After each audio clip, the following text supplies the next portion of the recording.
Welcome to Samba Samba. Enjoy the video.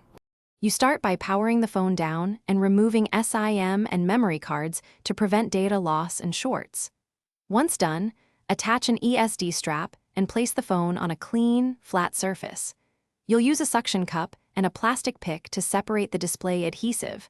Apply steady upward pressure while sliding the pick to break the seal.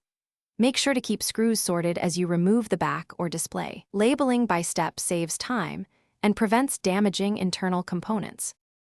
Once the screen is loosened, you'll remove screws holding the midframe or display bracket and gently lift the assembly a fraction to expose flex cables.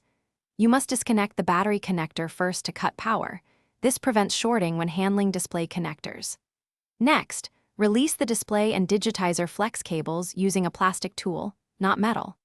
While doing this, examine adhesive strips and connector pads for corrosion or torn traces, and make notes or photos so reassembly follows the example. You should test the replacement screen by reconnecting the battery and powering on the device before applying final adhesive and sealing it. This avoids repeating the teardown.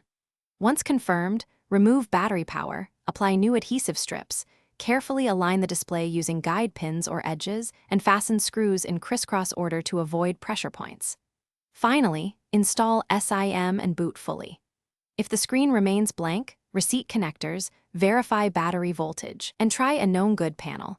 Make sure connectors are clean and fully. Thanks for watching. Consider subscribing if we helped you.